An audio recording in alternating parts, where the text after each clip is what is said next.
All right. We waited a little bit there just to let people join, but we're going to go ahead and get started. Thank you all for joining the second webinar at Brandwoven. This is a new communication channel just to get conversations started around new programs, get your questions, and circle back with answers. Looking forward to going through Amazon Warehouse Distribution, AWD today, and learning together and looking at if it's a good fit for your business.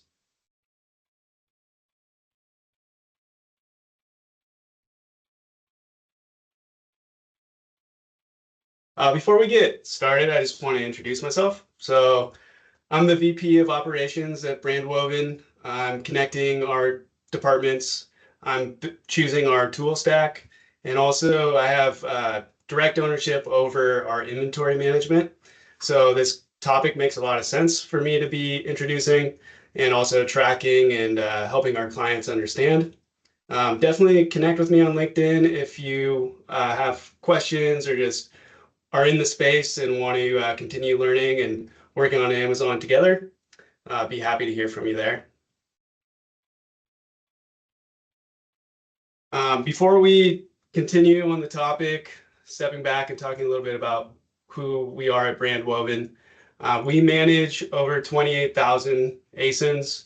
That number fluctuates with our clients, but we handle small and large catalogs. We manage over $175 million of annual revenue. And we also are composed of clients small to large.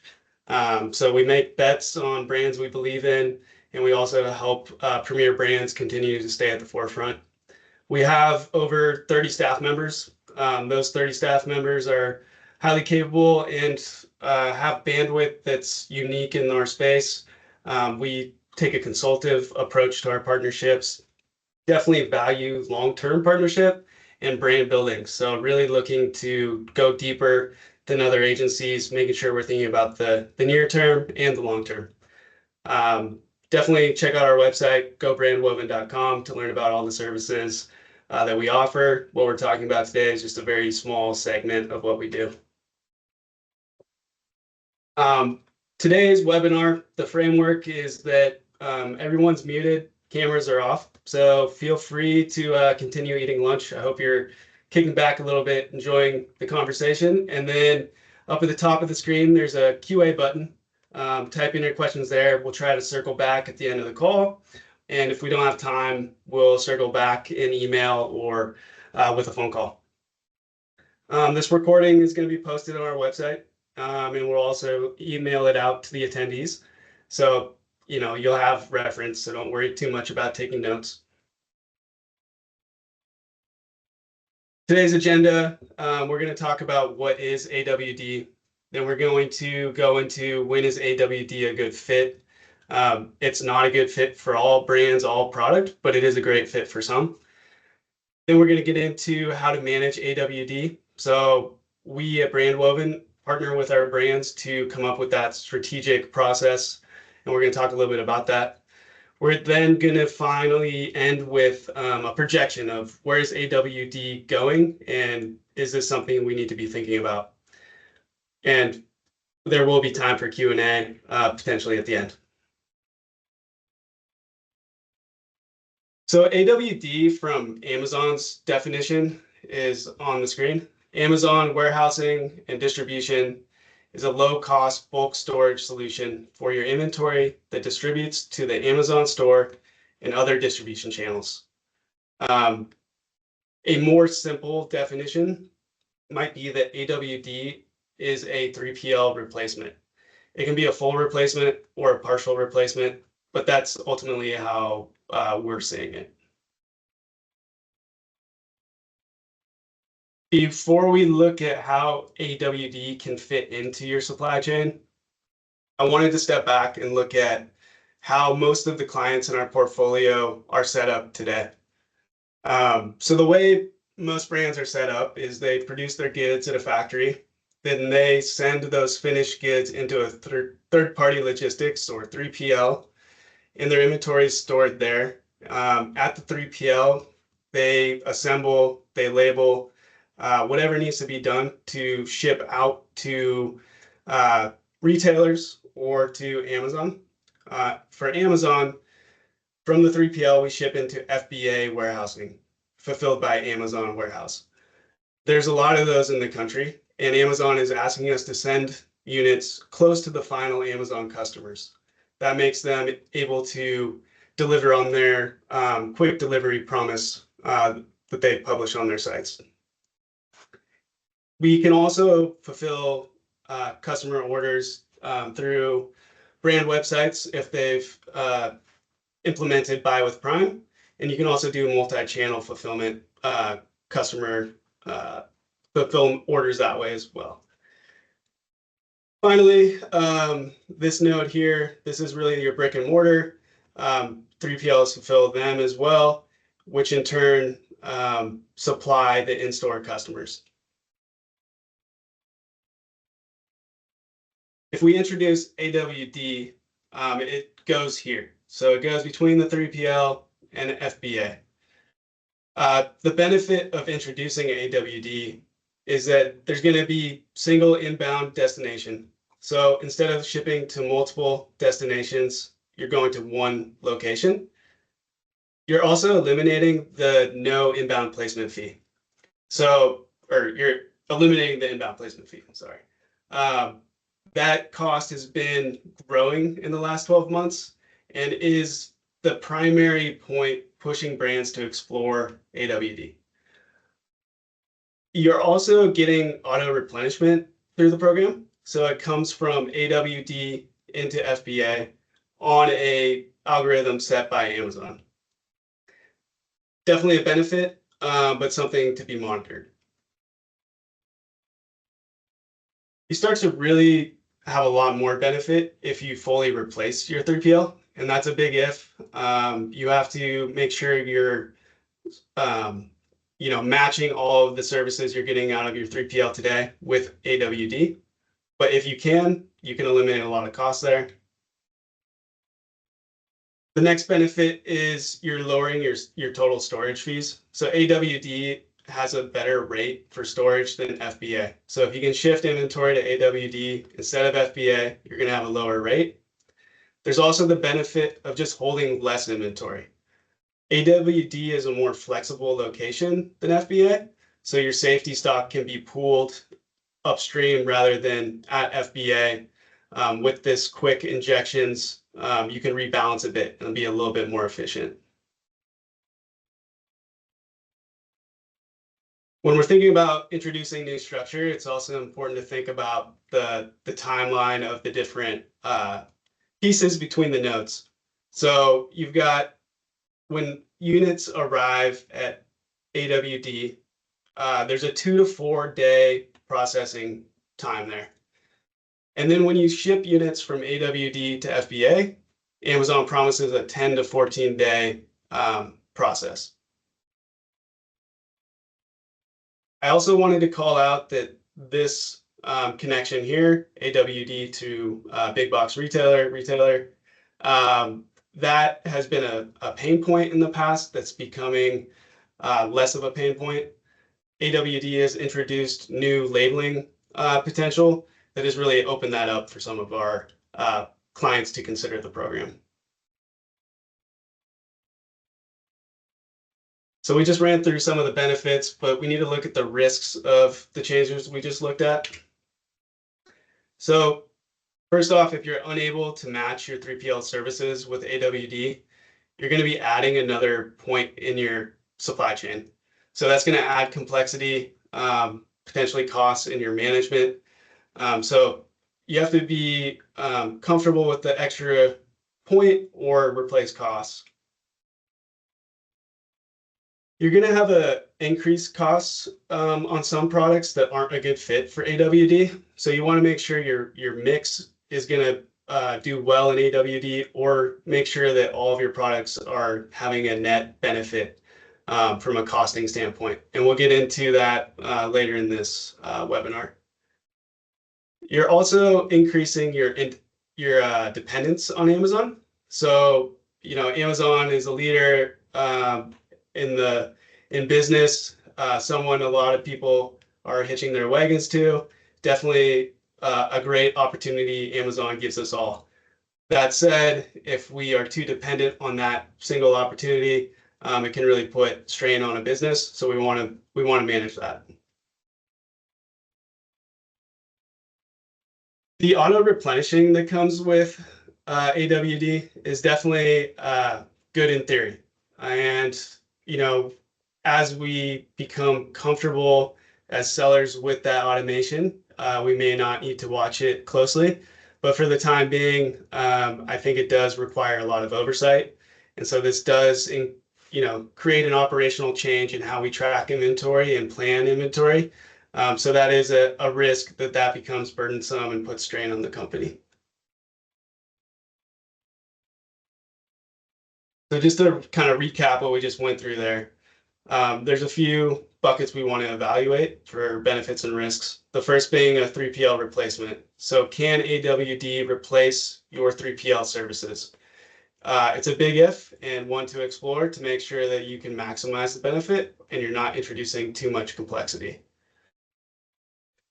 On the operations front, there's a huge benefit with AWD of simplifying your inbounding. So to single inbound destinations, you're getting rid of that inbound placement fee that may, be burdensome in terms of how it splits your shipments to Amazon into many.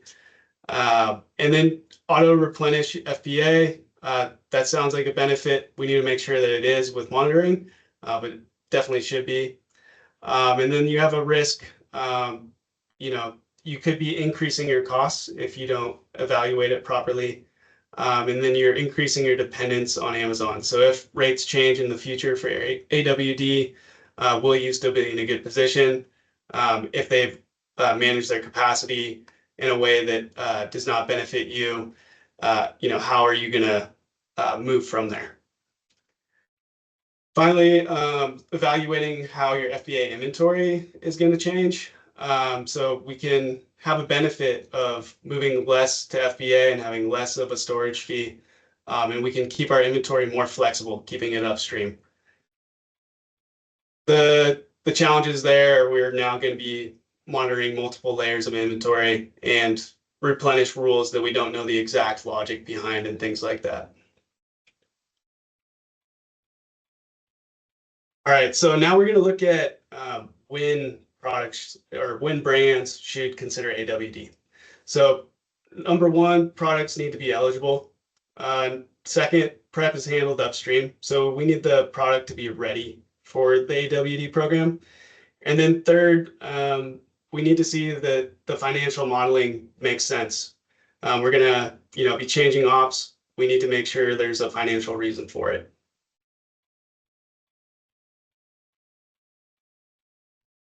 So 80% of what's sold on Amazon is eligible for AWD. So it's easier to talk about what's not eligible at this time. Meltables, high value items, and unsafe goods are not allowed in the program. So meltables being all heat sensitive and refrigerated goods, not allowed in the program. High value items being jewelry, watches, items in the thousands of dollars. And then unsafe products.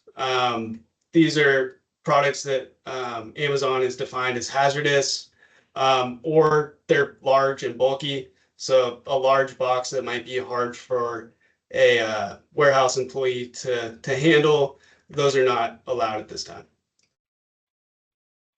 Recently in Q3 of last year, a lot more product was allowed into the program, and that included shoes and products with expiration dates.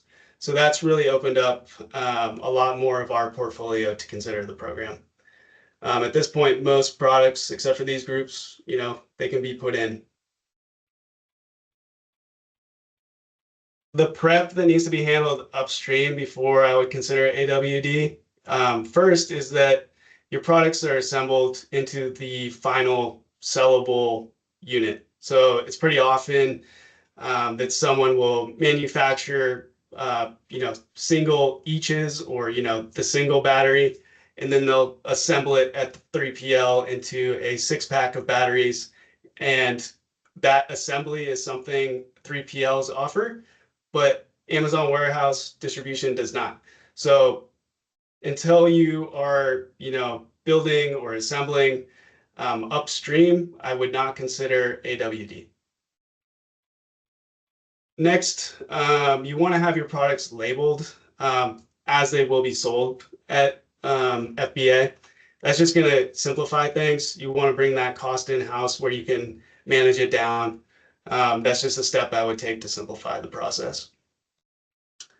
And then the last one here, you want to optimize your shipping boxes. So we're going to look at the rate card in a minute. There's a flat fee per box. So it's important to think about how many units fit in a box so you can spread the cost. You want to keep that low to keep the product margin up. So this is the rate card for AWD. And you can see there's base rates and there's also integrated rates.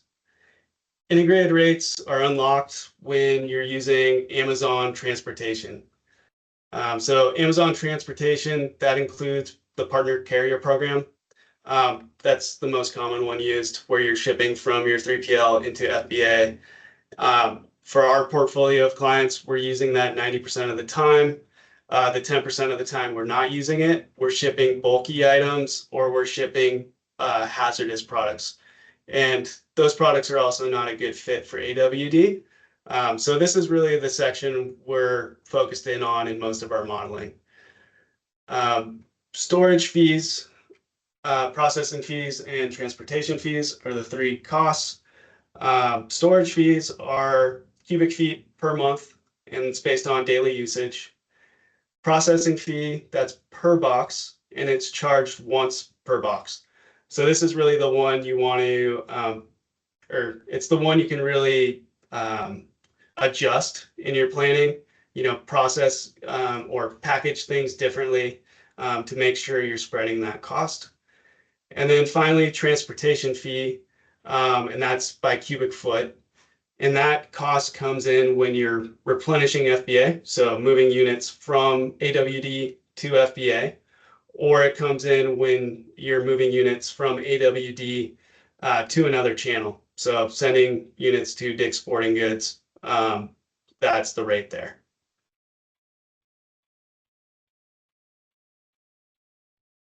All right, so we know the rates, we know what's eligible. The next thing we need to start doing is looking at the cost. And we need to do that at a SKU level.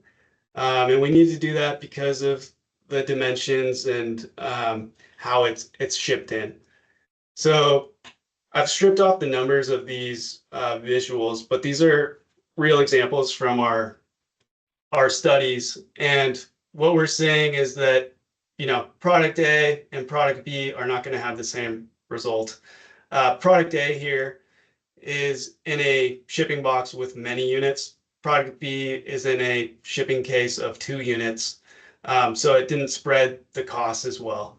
Product A, we would have a financial benefit introducing AWD. Product B, we will not have a financial benefit moving into AWD. So what we're doing with these products is we're not moving to AWD yet.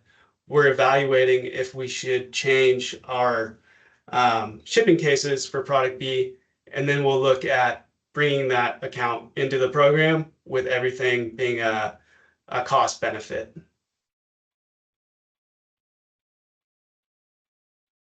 So once you kind of get through the eligibility and cost analysis and you decide AWD is a go forward for you, you need to start thinking about how do you implement it. And at Brandwoven, we think about it very much the same as we do FBA. It's just an additional layer. So what we do is we forecast consumer demand, just like we do today for FBA.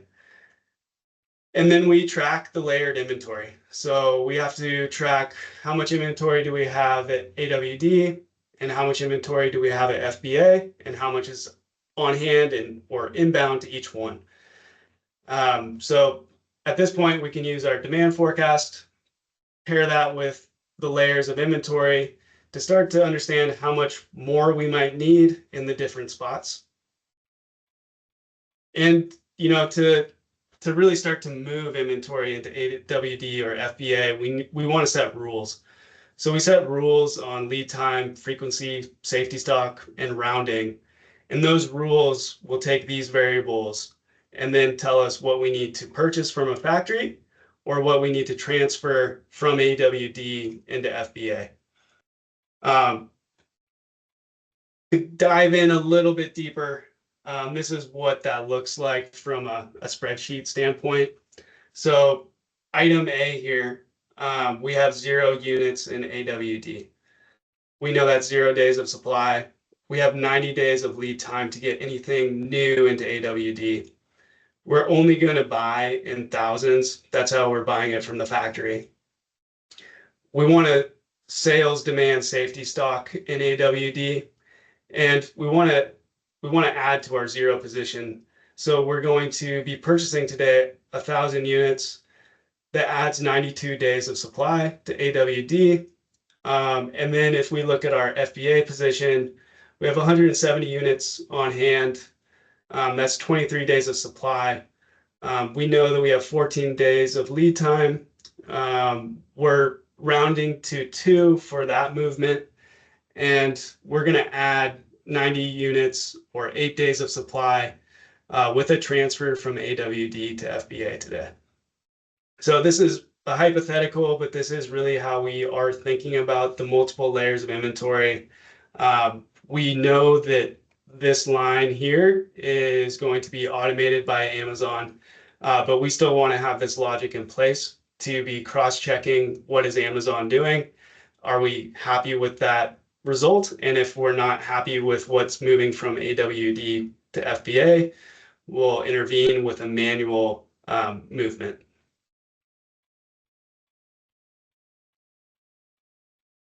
So I guess the next question is, what's the projection of this program? Is it here to stay? Is it something we should be moving more brands into? And I think the trend is that there's an increasing adoption of AWD, and that's coming with the impressive development Amazon has put behind it. So this visual here comes from Julia Gleason in her Accelerate presentation, which you can find here. But it gives a lot of good information on what was rolled out on a timeline and how it's been received. So Q1 to Q3 of 2024, they 7x'd the volume going through the program. And you can see that there were key developments throughout the way that allowed that. So in Q3, you can see that they started to allow shoes. You can do auto replenishment enhancements in Q2. So all those developments allowed more brands to come in, start using the program. We've been growing our interest in the program.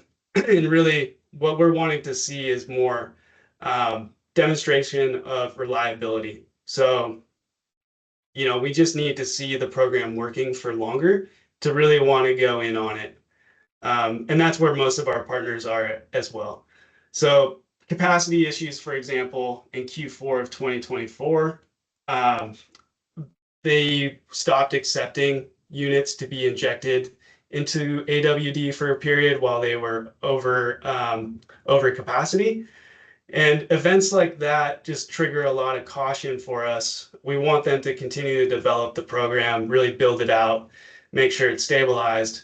And then I really think there are enough benefits to go this way. So we're going to continue to track the developments. We're evaluating AWD for each of our clients behind the scenes. And, if that's an area you want to start more conversation in, it's welcome. I'm definitely welcome to talking about it. Current clients should open the conversation with their success manager. Anyone we're not working with, reach out through our website, and we'll be happy to consult. So in short, I do think this is here to stay.